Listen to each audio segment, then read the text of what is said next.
Good afternoon, UOW, and welcome back to this week's Hump-Day Hangout. I'm Monique, here with Lucy, and we will be your hosts for this week's episode.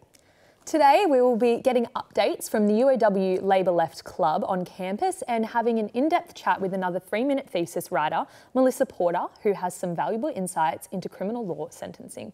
But first up for today, let's look back at the week that was. In recent weeks and months, there's been a lot of discourse about PFAS, or forever chemicals, being found in water sources around New South Wales. It's been a super hot topic of conversation in the week that was, and I feel that it's really important to understand what this means. So today we've got Professor Faisal, who is the head of the School of Civil, Mining, Environmental and Architectural Engineering here at the University of Wollongong on the show with us today. So thanks for joining us, Professor Hai. How are you this morning? Oh, fine, thank you, and thank you for inviting me. No worries. So I'm really keen to, kind of get into this story and unpack it. So firstly, can you tell us, for those of us who don't know, what is PFAS or forever chemicals? So PFAS, the name PFAS represents a group of around 15,000 chemicals that are used in various products that we use every day. These are very useful in terms of water resistance, temperature resistance, fire resistance, and so on. And so on that note, is it in recent years that the detection of these chemicals being potentially harmful has come to light, or has this been kind of a long time piece of knowledge? It's not really recent. We have known about the potential problem with these chemicals for a few decades now. So we have passed through a period where different countries have banned usage of PFAS in different products, but they're still used in many products that we use. Yeah, and so the US Environmental Protection Agency has said that there's no safe level of PFAS, although Australian guidelines believe otherwise. They think that small amounts, will do no harm. Could you provide any insights into this finding? Yeah, look, this is a very hot topic nowadays. And I think there are no right answer here. The point that there are no safe limits of PFAS is correct. Just briefly, there are two types of chemicals in terms of establishing their safe levels. One are normal chemicals and the others are carcinogens. Carcinogens means those who create cancer. So recently PFAS has been shown to be potentially causing cancer. So that has changed the way we should look at the risk assessment of this chemical. So the other chemicals, which are not carcinogenic, there can be a threshold value up to which there won't be any toxicity or any harmful impact. But if the concentration exceeds that level, it will be problematic. But for carcinogens, we do not allow any. We can't say that any concentration is safe. Mm-hmm. Having said that, there are different practical aspects that we have to take into account before we try to make the concentration of PFAS zero in water or any other sources that we consume. Yeah. And so what's been in the media a lot lately is that dams in the Blue Mountains have been shut down because of traces of PFAS being found. So it's been established that further testing is going to be done and that drinking water in the region was still safe and meeting guidelines, which we'll discuss further. But what does this mean for other sources around New South Wales? Do they think now that this is going to be an issue everywhere? Look, probably we set the background. It has been shown that almost everyone in Australia have some sort of PFAS in their body. So it's prevalent, it's everywhere, and it's not only coming from water. It's coming from our food packaging, it's coming from our probably non-stick fry pan, and so on. Mm-hmm. But coming back to this Blue Mountain case, yes, they have detected PFAS at a concentration which exceeds the current Australian drinking water guideline value, and that's why they have shut it down and they will be doing further testing. Mm-hmm. However, it's a dam from where we take water to further purify, and then we supply it to people for consumption. So that's why finding it in the dam water doesn't mean that it is coming through our tap water. However, it needs to be carefully looked at, and all it shows is that we have to monitor elsewhere as well. Yeah, and so I kind of wanted to segue from that question. How, Water New South Wales has established that it's drinking water still safe as it is treated for human consumption, as you said. Can you tell us a bit about how water goes from raw or unfiltered or in a dam to our taps at home? How does that process happen? Yeah, of course. We collect water, the water treatment plants collect water from dams, and then it goes through a series of treatment units.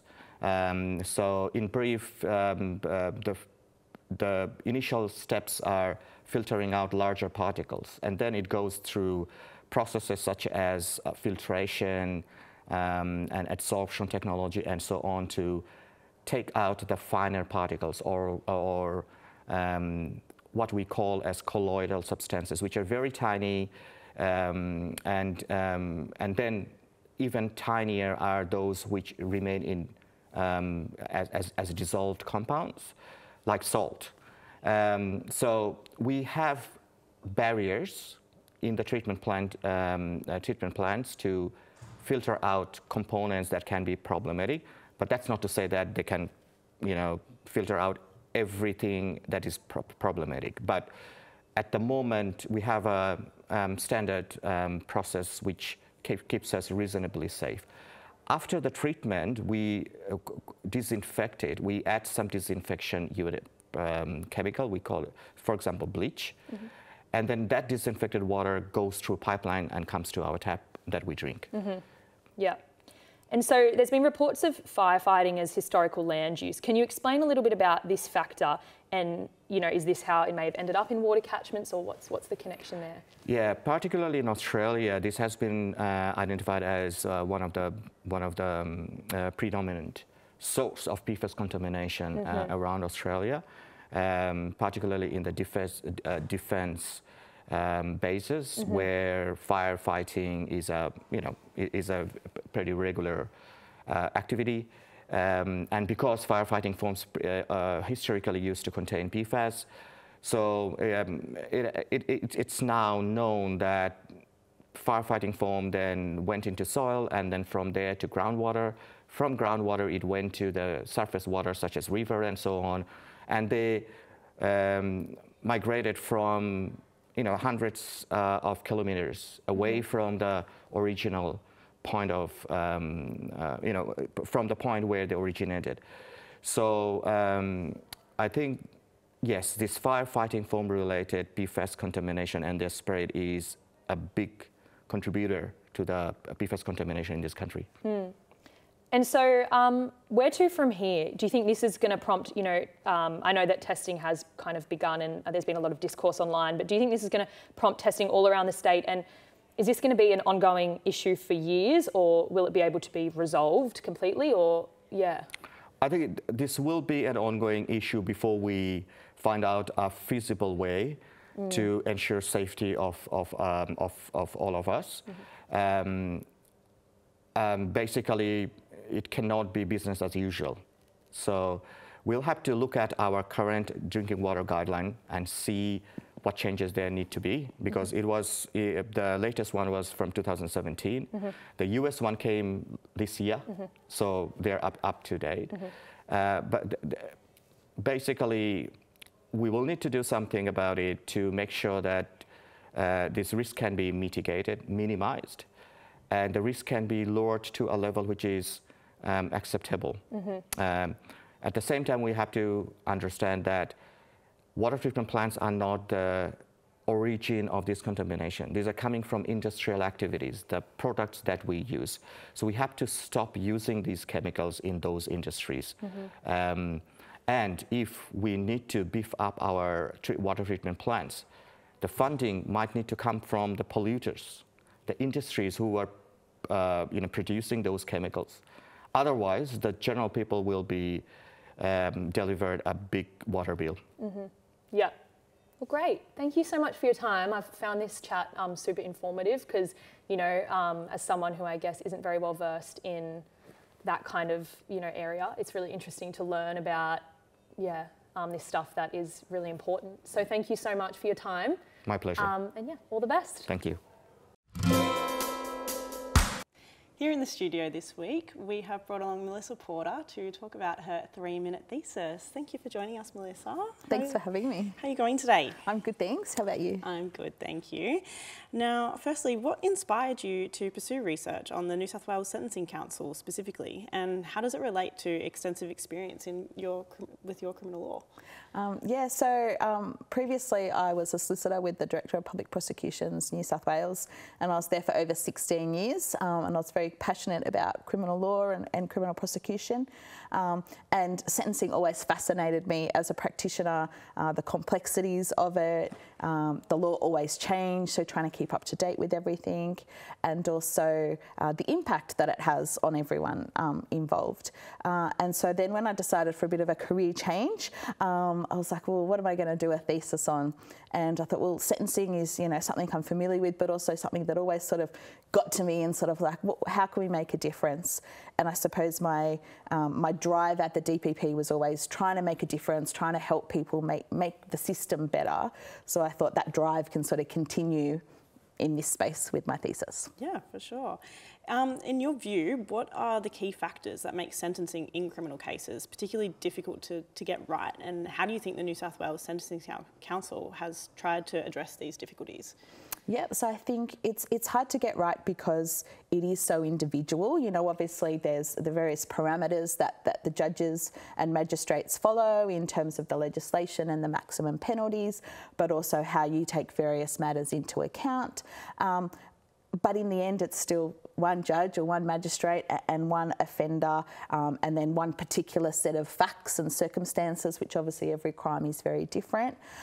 So that makes it hard to make it consistent. And I think one of the drivers of the Sentencing Council when it was formed was to increase that consistency in sentencing and also transparency, because a lot of people in the community are also, they'll see a headline and get outraged by it, but perhaps not know, all the details and the facts of how it needs to sort of be taken into account and the approach that the courts have to take. Mm.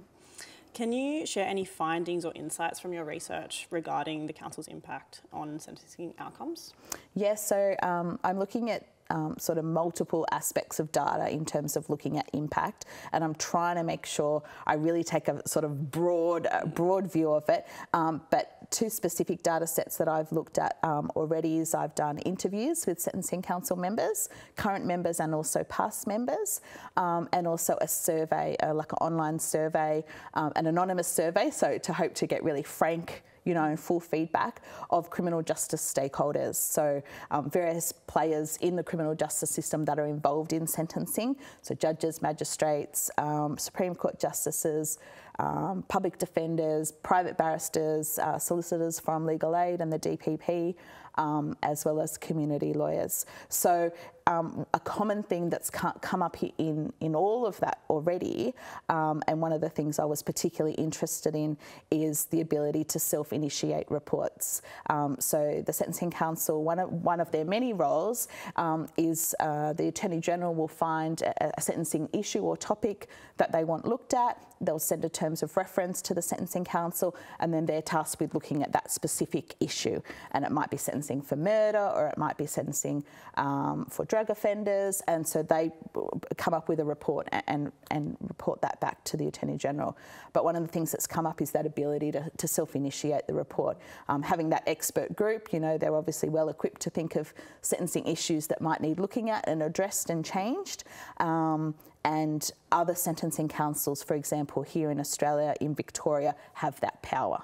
So that's quite an interesting thing that's come up in both the survey and the interviews about that power. So I'm keen to delve more into that, look more at the Victorian model and even internationally, and see perhaps what we can draw lessons learnt. Yeah, for sure.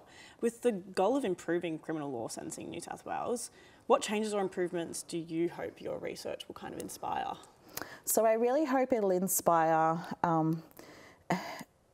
an embracement of the Sentencing Council itself to start off with, because I think it is so unique and its composition of the council is so different to any other sort of law reform agency, and having this really balanced expert panel, they really do know what they're doing. They can really produce some good information and reports based on research, based on practice, based on evidence.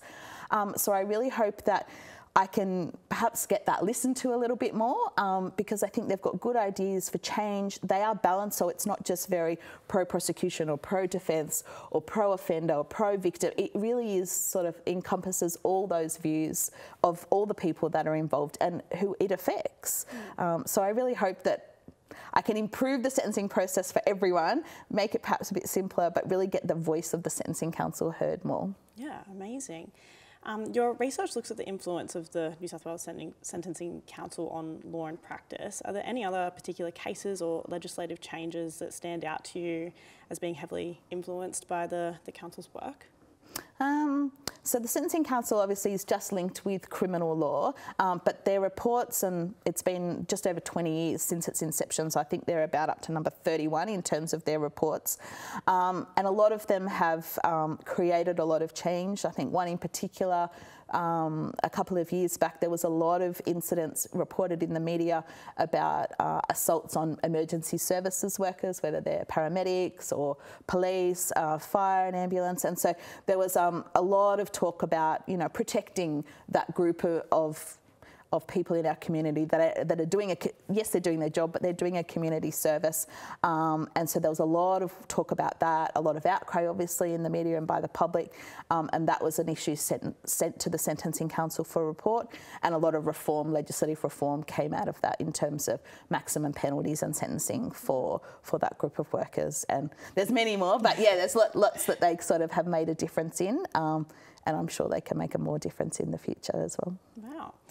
In relation to your 3-minute thesis, what were some challenges you faced in the process, especially in condensing such lengthy work into literally 3 minutes? Yes, I think that's the hardest thing. You sort of think 3 minutes, like, oh wow, that's a long time to talk. And then you try and start writing it. And then I started recording it and timing myself. I'm like, oh, I've only got like, you know, a few paragraphs in and I've still got a lot more to say. So it's a real challenge. And the other challenge is actually memorising it all, because you have to be so succinct with your words because every second counts, and, you know, the buzzer goes at 3 minutes, and if you go over 3 minutes, sort of you're out. So it was a real challenge memorising it and condensing it, and then trying to work out what bits to leave out. Obviously, you can't include everything, but you want to include the main bits. And also, I think, trying to include the interesting parts, because the audience and the judges might not necessarily be interested or know a lot about your topic, but if you can try and relate it and make it interesting, that gets their engagement. And I think ultimately it gets people talking about your research. And I think that's what will help in the end. If people are talking about it, that will help make a difference. For sure, for sure. Speaking of your 3-minute thesis, do you want to get up and show us what you've got? Sure, no problems. Thank you. Stage is yours.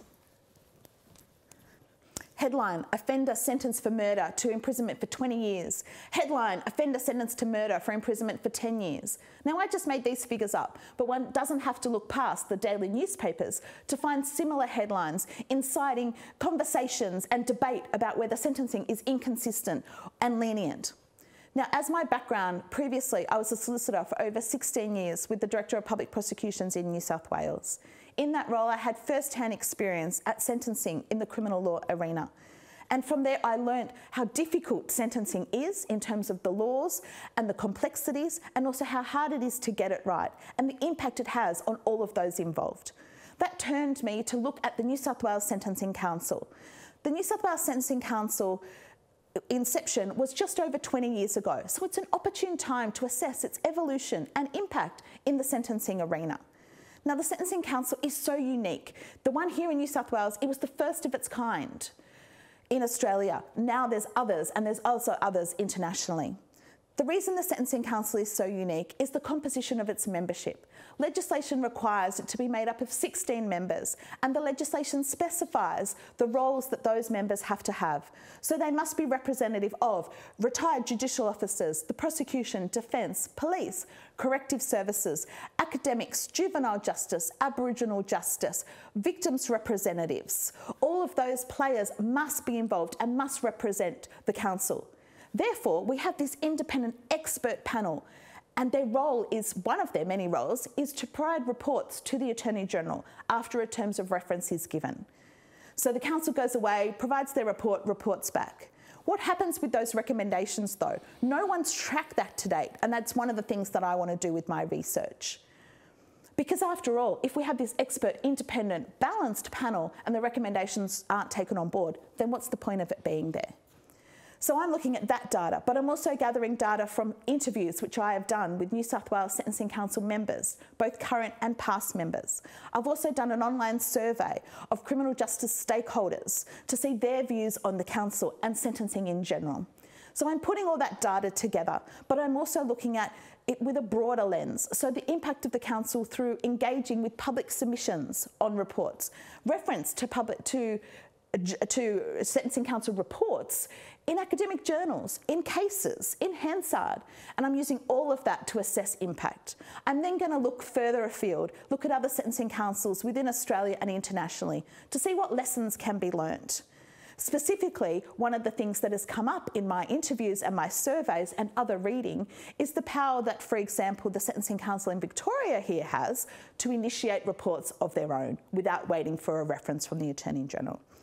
So this is my driver for sentencing in New South Wales. I really want to see a big role for the New South Wales Sentencing Council, get it to reach its full potential, because after all, sentencing is so important for the victim, the offender, but also the community at large. Thank you. Nice job, Melissa. That was really well done. Thank you. I'm very impressed. How do you think you went? I think I went okay. Yeah. Yeah, it's different to sort of doing it now, I think, again, than I think the adrenaline's still pumping, but I think in the competition there's that bit more nerves because there's a winner, so it's a competition. You want to do the best. And there's an audience, so you want to engage with the audience.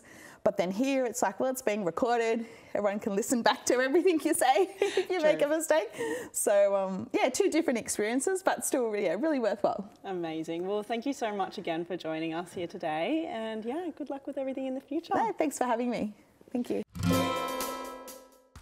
Labor declared victory in the local government elections on social media last Monday after their mayoral candidate, Tanea Brown, received 41% of the initial first preference votes. Brown beat out the Greens and independent candidates running against her, but Labor's biggest rivals from last election were missing in action. Current Lord Mayor Gordon Bradbury, who's held the top spot for 13 years and narrowly won against Brown in 2021, wasn't on this year's ballot after he announced his retirement from local politics in August. The Liberal Party, who placed third in 2021's election, was also absent after they missed an August deadline to submit documents to the State Electoral Commission. The mix-up left more than 100 potential candidates off ballots across the state.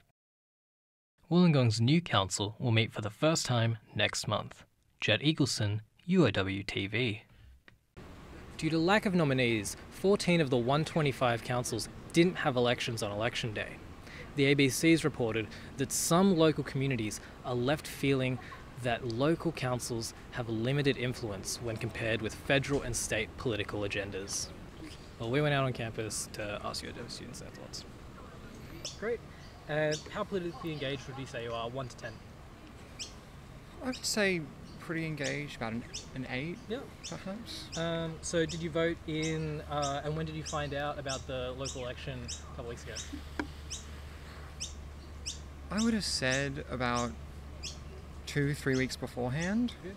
And how much do you know about the different candidates going into it? I definitely did research going up to it.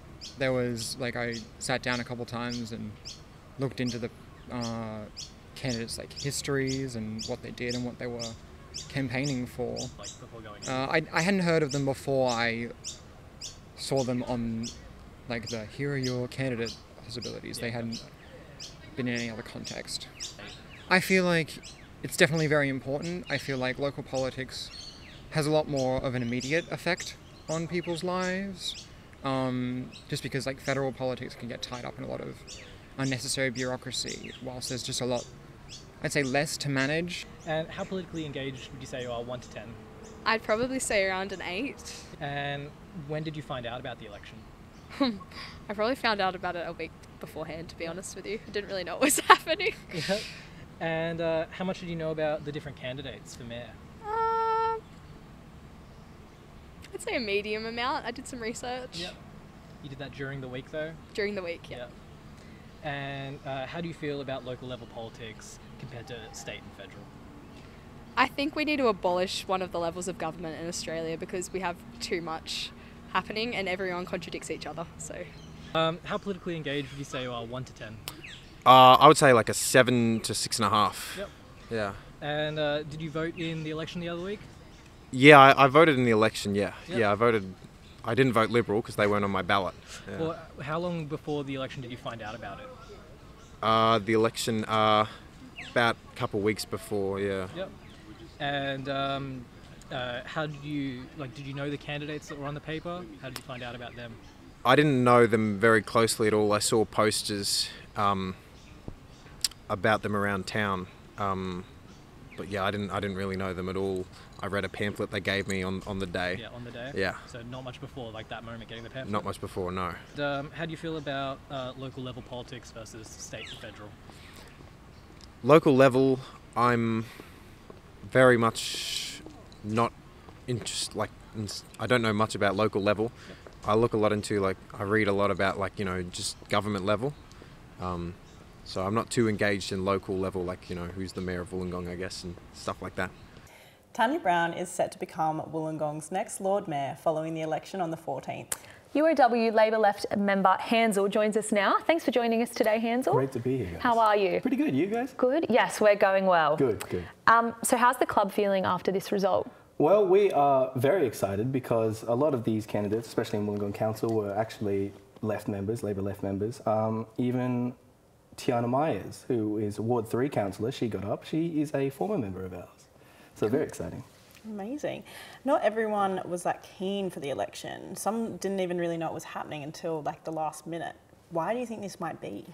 I think because local council usually is just focusing on very basic kind of things like the classic triple R, like roads, rates and rubbish. Roads, rates and rubbish. So a lot of people don't really tend to really pay attention to it until they get a notification that they have to vote. So. For sure. Did your club do much campaigning? Yes, we did, especially for, obviously, our old member, Tiana Myers. We did a lot of campaigning. What were the responses like to your campaigning? Quite well, honestly. I didn't really receive much, we didn't really receive much pushback or negativity on it. It was still a very positive campaign, which is very appreciated. Yeah. And so focusing on student engagement, what's been your experience? How politically engaged are students on campus? Well, a good example of how engaged students are with politics on campus was recently the WUSA SGM, the Student General Meeting on Palestine. We had almost 200 people attend. So it was a very big attendance, very, very popular. It turned out a great result. So I think a lot of students on campus are very politically engaged. Interesting. And what do you think are, I guess, maybe some of the main struggles in engaging young people? I know you've just said that some people, that there is a big engagement, but what do you think if there are struggles, what kind of is there? Well, I think it comes down to a lot of the material conditions or the struggles, cost of living struggles that students face. At the end of the day, if a student has to worry about feeding themselves, about their job, about their work, they're not going to really have time to worry about politics or even university. So I think that's one of the biggest issues. And has this taught you anything new about, the demographic or social political situation that young people are in right now? Not necessarily. I think it's still usually the same kind of people around who are politically engaged. I don't really see too much of a change. Our club doesn't really see too much of a change in the demographics of who is politically or who isn't politically involved. It's usually quite the same, quite broad. Do you think from that you've learnt to make any new goals and strategies that you could take on board and then use for future elections? In regards to the local council? Yeah. Well, I suppose it really comes down to just basics, helping students and individuals get across that kind of materialistic line where they have the platform and the resources necessary to focus on political issues and political activities instead of having to worry about a job or this university work, something like that. There were no Liberal candidates in Wollongong. What are your thoughts on this unexpected situation? Oh, well, that's just a problem that the state Liberal Party has to worry about. They're under administration now, so that's their fault, I suppose. Did this impact the way that the candidates campaigned, do you think? I think maybe a little bit, maybe towards maybe some of the independent candidates, or maybe even like the Greens candidates, seeing that there was no Liberal or like Conservative vote. It's maybe changed the way they thought about campaigning, how they would go about not necessarily I suppose like gaining that Conservative vote in a way without having to sacrifice too much of their political ideas. For sure. So given the city's grounding in coal power and steelworks, green energy isn't a passion for some community members, but it's one of Labor's focuses. How will this impact the local community, do you think? Well, I think that the main focus will be to work that kind of thing out, just have more consultation, especially with the recent development of the wind farms, the off-the-coast wind farms. I think we'll see a lot more local engagement, a lot more ground level engagement, a lot of consultation to make sure that the community is happy with it, as long as the government as well make sure it's implemented properly. Like you mentioned before, the WUSA GM nominations were just happening, and this is probably the easiest way for students to get involved with politics on campus. You guys did say you saw a bit of a high engagement. Do you think there would be a way to even further the engagement in future? Well, again, I think it comes back to trying to help out students the best way they can, trying to give them a platform to express their voice. And the SGM was one of those opportunities to give students a voice, a platform to express their concerns, express their voice and what they believe in. So I think in future, we'll have to focus, especially with the upcoming WUSA elections, we'll have to focus on, broadly, we'll have to focus on uplifting students, giving them a platform. Well, thank you so much for joining us. Really appreciate your time today and your insights. And yeah. Thanks so much for having me. No worries. That's all we've got time for this week. Thank you all guests who came on today for joining us. And thanks for watching. We will catch you next week.